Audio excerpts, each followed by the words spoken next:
ડીસા નગરપાલિકાના ward number 5માં ચૂંટણીનો ગરમાવો વધતા જ જનતાનો પારો પણ સાતમા આસમાને પહોંચ્યો છે, જે વિકાસના નામે માત્ર બહાનાબાજી પીરસાઈ હોવાનો મતદારો આક્ષેપ કરી રહ્યા છે।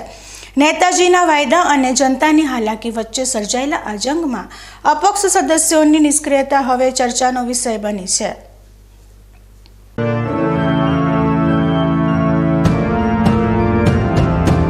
વાગી ચૂક્યા છે ચૂંટણીના પડઘમ।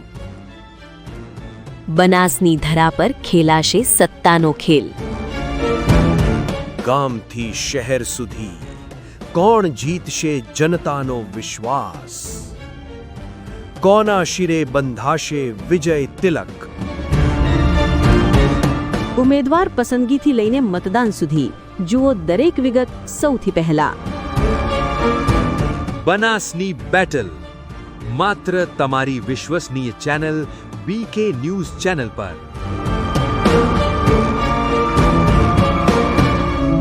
નમસ્કાર દર્શક મિત્રો, બનાસની બેટલમાં આજે અમે નીકળ્યા છીએ ડીસાના વોર્ડ નંબર 5ની સફરે।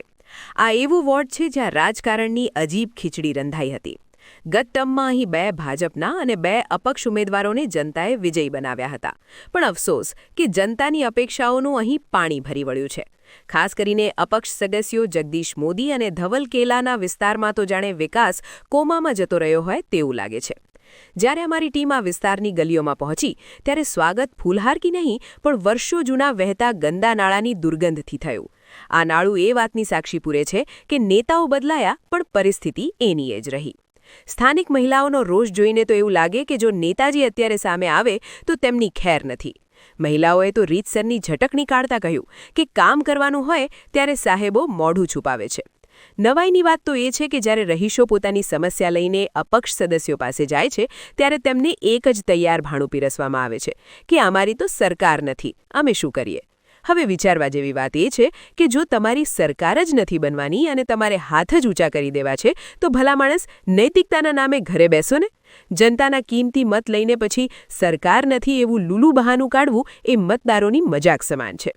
ભાજપના સદસ્યો ગોવિંદભાઈ માખીજા અને શિલ્પાબેન માળીએ તો છતાંય કંઈક અંશે જવાબ આપવાની હિંમત કરી, પણ પેલા આઝાદ પંખીડા જેલા અપક્ષો તો જવાબદારીમાંથી છટકી જવામાં ગોલ્ડ મેડલિસ્ટ સાબિત થયા છે। વોર્ડની મધ્યમાં વહેતું પેલું ગંદુ નાળું આ નેતાઓની નિષ્ફળતાનું જીવતું જાગતું સ્મારક છે। જનતા પૂછી રહી છે કે શું રસ્તા, ગટર અને પાણી જેવી પ્રાથમિક સુવિધાઓ માટે પણ દિલ્હી કે ગાંધીનગરની સરકારની જ રાહ જોવાની કે પછી નગરપાલિકાના સદસ્યોની પણ કોઈ ફરજ બને છે? આ વખતે વોર્ડ નંબર 5ની જનતા મન બનાવીને બેઠી છે કે જે કામ ન કરે તેને રામ રામ। બનાસની બેટલમાં આજે વાત કરીશું વોર્ડ નંબર 5ની।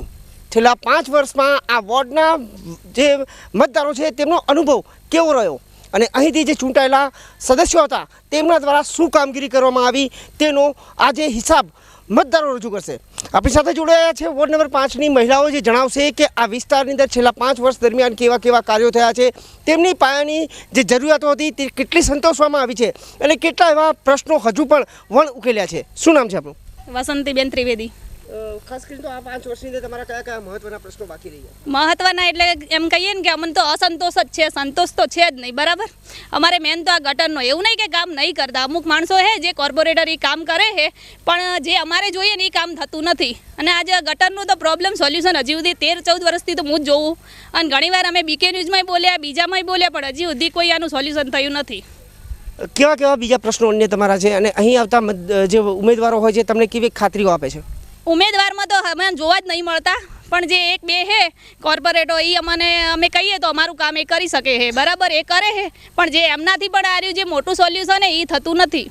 હવે જે ઉમેદવારો આવશે એમની પાસે તમે શું માંગ કરી રહ્યા છો? અમે માંગ તો પહેલાંય કરી હતી અને અત્યારે તો અમે વોટ આલવાની જ ના પાડીએ, કેમ કે અમે આટલા વર્ષથી વોટ આલીએ જ છીએ આ લોકોને, બરાબર। જે અમારું કામ કરે છે કે નાના મોટું જે એમનાથી થાય એમને અમે વોટ આલીશું, બીજાને અમારે કોઈ વોટ આલવાના નથી। આપણી સાથે એક વૃદ્ધ મહિલા પણ જોડાયેલા છે, તેઓ પણ જણાવશે કે આ વિસ્તારની તેમની સમસ્યાઓ શું શું છે। શું નામ છે માસી તમારું? મારું નામ ગંગાબેન। ગંગાબેન, આ વિસ્તારની મુખ્ય સમસ્યાઓ કઈ કઈ છે? શું બીજું કશું જ નથી, અમારે ખાલી ભૂંગળું એક પાણીનું મોટું જોઈએ અને આ ખાડા પડ્યા ને બધા એનો રોડ બનાવો એટલું અમારે જોઈએ। જો આ ચૂંટણીવાળા આવે કોઈ પાછા તાકતા નથી, કોઈ કહેતાય નથી કે તમારે શું સમસ્યા છે, શું નથી, કશું કહેતા નથી અમને। અને આવીને વોટ થઈ જાય એટલે પતી ગયું। એટલે પછી મારે એટલું બસ આ ભૂંગળું આખું નંખાવાનું મોટું અને આ રોડ થવા જો. ભૂગર્ભ ગટરની સમસ્યા પણ અહીંયા છે, લોકો અવારનવાર ફરિયાદ. એ તો હતી પણ આ આગળવાળાએ સ્ટેલાઈ દીધો નથી નાખવા દીધી એટલે એના લીધે ખાડા કરી નાખ્યા બધા. આ વિસ્તારમાંથી કોણ કોણ ચૂંટાયેલા છે? આ વિસ્તારમાંથી તો એક તો ભાઈ મોદીભાઈ હિપુ, કોઈ મોદીભાઈ, એક શિલ્પાબેન, એક બીજા પેલા મહેશ્વરી શ્રવણ કેલા, બીજા શિખર કોણ એ ખબર નથી. શું એ લોકો અહીંયા 5 વર્ષ દરમિયાન જોવા આવ્યા છે? કોઈ દાડો તાક્યાય નથી. આ કેલાએ બધું કરાવતા હતા, એમનો છોકરો આવીને બધું ખંડાયું પણ પછી મોટું લઈને આવ્યા બુલડોઝર એટલે બધાએ ના પાડી કે અમારા મકાન હલી જાય, કે અમારા મકાન હલી જાય. આપણી સાથે અન્ય મહિલાઓ પણ જોડાયેલી છે કે જેઓ જણાવશે કે આ વિસ્તારની અન્ય સમસ્યાઓ કેવી છે. આ વિસ્તારની મહિલાઓ જ એવી છે કે જે રોજે રોજ આ મુશ્કેલીઓનો સામનો કરતી હોય છે. તેમને ખ્યાલ હોય છે કે આ વિસ્તારની અંદર કેવી સમસ્યાઓનો સામનો કરવો પડે છે. બેન, શું નામ છે તમારું? શું નામ છે બેન? મારું નામ રીનાબેન છે. શું છે તમારી સમસ્યા તમારા વિસ્તાર? કશું નહીં, આ ગટરનું આટલે ઊંચું ભૂંગળું જવા દેવાનું કહેતા હતા તો એટલે ત્યાં બંધ કરો, એમને પાછો રોડ ખોદીને જતા રહ્યા છે, આયા જ નથી. કેટલા ટાઈમથી આ સમસ્યા છે? આ સમસ્યા લગભગ 12 મહિના થયા. હવે શું કહેવા માંગો છો તમે? હવે કશું નહીં, એમ કે આ રોડ હરકો બનાવે, બીજું શું આવતા જતા સાધનો ને બધું પેલું થાય છે. હા, અને પાણી ઓછું આવે છે નગર. ખાસ કરીને વાત કરીએ તો આ સ્થાનિક મહિલાઓ છે જે પોતાના વિસ્તારની સમસ્યાઓ જણાવી રહી છે. આપણી સાથે અહીંના આગેવાનો અને યુવા નેતાઓ પણ જોવા મળી રહ્યા છે અને તેઓ પણ આ વિસ્તારની જે મુખ્ય સમસ્યા છે તે અંગે પોતાની વાત રજૂ કરે છે. શું નામ છે આપણું? રાજુભાઈ ઠક્કર. રાજુભાઈ, શું સમસ્યા છે તમારી? મેન સમસ્યા અંબિકાનગર ચંદ્રલોક વિસ્તાર, લક્ષ્મીનારાયણ વિસ્તારની અંદર સૌથી મોટી સમસ્યા છે તે છે ભૂગર્ભ ગટરની. ભૂગર્ભ ગટરની અંદરની જોવા જઈએ તો ગમે ત્યારે નાનો મોટો પણ વરસાદ આવે ત્યારે ઘરોની અંદર પાણીનો ભરાવો થાય છે, જેના લીધે સ્થાનિકોથી મોડી અને વૃદ્ધ વ્યક્તિઓને ખૂબ જ તકલીફનો સામનો કરવો પડે છે. તેની રજૂઆત અનેકવાર કરી, રજૂઆત ધ્યાનમાં પણ લેવામાં એવું નથી કે નથી ધ્યાનમાં લેવામાં આવી. ગઈ બોટરમની બોડીની અંદર જેમ કે રાજુભાઈ હોય, નિલેશભાઈ હોય, શિલ્પાબેન હોય, તેમને આ વિષય ઉપર ગંભીરતા લીધી અને આ વિષય ઉપર કામ પણ ચાલુ કર્યું. ખુદ નિલેશભાઈ પણ અહીંયા આવ્યા હતા, સ્થાનિક અમારા કોર્પોરેટર ગોવિંદભાઈ માખીજા, શિલ્પાબેન અહીંયા આવ્યા હતા અને કાર્ય ચાલુ પણ કરાયું હતું. પરંતુ ન કહેવું જોઈએ પણ અપક્ષ ઉમેદવારોએ પોતાની અણઆવડતના કારણે અને પોતાના અણઆવડત વહીવટના કારણે તેમને કામ રોકાવવામાં આવ્યું. કયા કારણસર કામ રોકાયું તે ખ્યાલ નથી, પણ એમના કારણે આજે આખી સોસાયટી તેમની ગંભીર સમસ્યાનો સામનો કરી રહી છે. આગળ તમે જુઓ તો રોડ ખોદાયેલા પડ્યા છે. અપક્ષ ઉમેદવારો કોણ? અપક્ષ ઉમેદવારોમાં તો જગદીશભાઈ મોદી સાહેબ હતા અને ધવલભાઈ કેલા સાહેબ હતા. અત્યારે પણ અહીંયા રોડ ખોદેલો છે, જેના લીધે એક પણ રિક્ષા પણ અહીંયા આવી નથી શકતી. કોઈ પણ વૃદ્ધ વ્યક્તિ બીમાર હોય તેમને લઈ જવો હોય તો બહુ હાલાકીનો સામનો કરવો પડી રહ્યો છે. એકવાર ફરી નગરપાલિકાની સામાન્ય ચૂંટણી આવી છે અને હવે આવા ઉમેદવારો જ્યારે અહીંયા મત માંગવા આવશે ત્યારે તમારા તરફથી કેવી પ્રતિક્રિયા હશે? સૌપ્રથમ તો પ્રતિક્રિયા એ જોવી જોઈએ કે ભાઈ અપક્ષ ઉમેદવારો અહીંયા આવે છે જે ચૂંટણીના ટાઈમે બહુ મોટા વાયદા કરે છે, જીત્યા પછી એ લોકો એવું કહે છે કે અમારી પાસે સત્તા નથી. તો ભાઈ તમારી પાસે સત્તા નથી તો પછી શું કરવા તમે ઉમેદવારી નોંધાવો છો? ઉમેદવારી નોંધાવો તો સ્થાનિક પ્રશ્નોનું નિવારણ લાવો એ તમારી પ્રાથમિકતા આવે છે. પબ્લિક તમારી પાસે બીજું કશું નથી માગતી, લાઇટ, પાણી, સફાઈ માંગે છે. એ પણ જો તમે જરૂરિયાત પૂરી ન કરી શકતા હો તો તમારે ઇલેક્શન લડવાનો કોઈ અધિકાર નથી. તો આથી વોર્ડ નંબર 5ની મહિલાઓ કે જેમને તેમના પાયાના પ્રશ્નોની રજૂઆત કરી, પરંતુ સાથે સાથે આ વિસ્તારના યુવા મતદાર રાજુભાઈ નામના એક શખ્સે મહત્વની વાત કરી છે. તેમણે જણાવ્યું છે કે અહીંથી અપક્ષ ઉમેદવારી નોંધાવીને વિજેતા થનારા જે સદસ્યો હોય છે તેઓ જ્યારે કામ માટે જાય છે ત્યારે તેઓ એવા બહાના કરે છે કે તેમની સરકાર નથી.